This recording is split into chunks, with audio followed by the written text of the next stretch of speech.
Fear the Lord, you his holy people, for those who fear him lack nothing. Psalm 34 verses 9. Hello, beautiful family. A very warm welcome back to the Lovystouch food channel. Thank you so much for coming back. Welcome to Vlogmas Day 6. I am super excited to share this amazing rice fufu with you. We Ghanaians have our emoto, but have you really taken emoto to the fufu level before? This is the recipe you should watch and learn and try it and see how you like it, because I definitely loved it the first time I made it.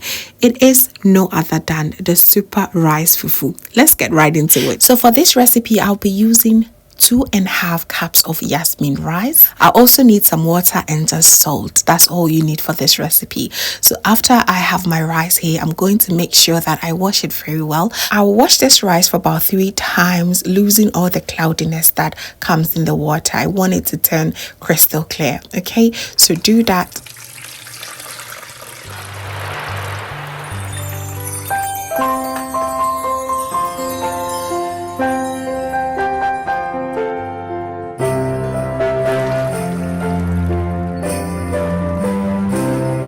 So after washing the rice, this is what we got. We're good. So I'm going to soak the rice for about 30 minutes to an hour. Really depends on the time that you have at hand. You can definitely also go ahead and proceed with the other process. It's fine. Okay. So 30 minutes later, I'm going to now go ahead and blend the rice very smooth like this. Go ahead, repeat until you're done blending all the rice. And once you're done, season it with a bit of salt and off to the heat it goes. You need to apply some heat to it. So use your coal pot, your gas, your burner, anything you have, just go ahead and put it there. Go ahead and stir this beautiful mixture. And you just make it as you be doing your banku, right? So go ahead and stir.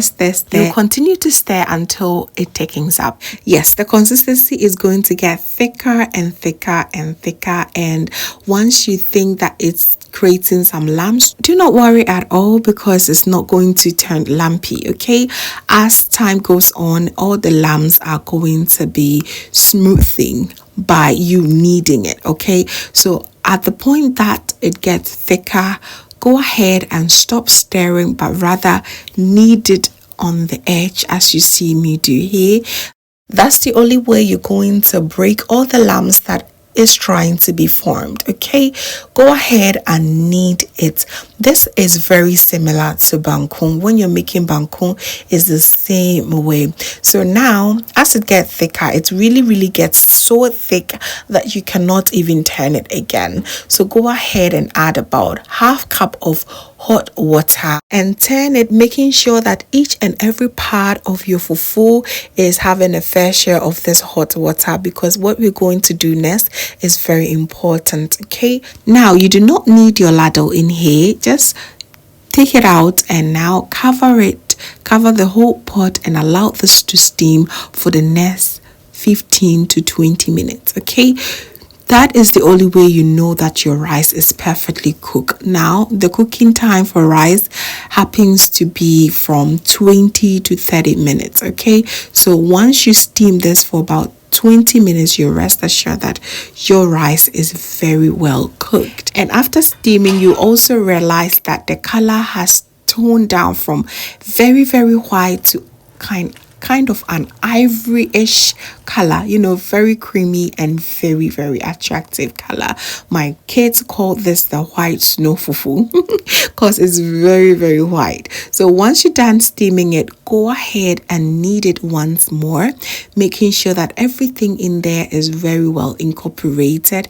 I still go ahead and add a little bit of water just to make sure that it is nice and smooth and silky. Go ahead and added just about 1/4 cup of hot water and just allow this to steam for an extra 8 to 10 minutes on a low to medium heat. The aroma I'm getting here is just that of a very well cooked rice, so it is absolutely okay now. So I'm going to just go ahead and knead it once more, making sure that every part of this rice is well incorporated and is also very cooked. You can tell that it is very soft and very, very stretchy as well. So now, as simple as that, we are done making our rice fufu. It is special. It is amazing. You can have this with your okra soups, okra stews, all type of soups you want. I love it with some inkatenkwan, which perfectly pairs very well with a muto. I also love this with a benkwan and even live soup. Please try it with some hot pepper sauce as well. I tried it and then before. It was so delicious. It was incredible. Okay, you know Ghanaians and our thing. It is absolutely gorgeous. Now we serve it today with some abenkwai. It was just so heavenly. I'm telling you, fam, you need to try this special way of making a muto. Just call it rice fufu and you will be good to go.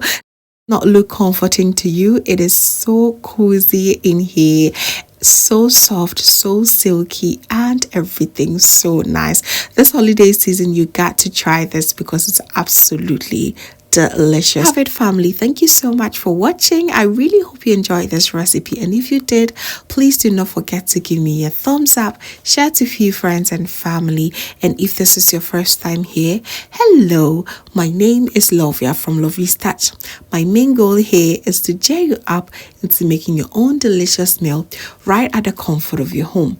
I also love to share kitchen related motivational videos, so please come on board and subscribe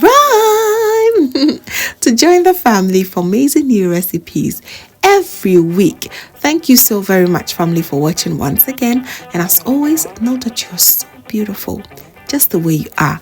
I will see you in my next one. Have a blessed day.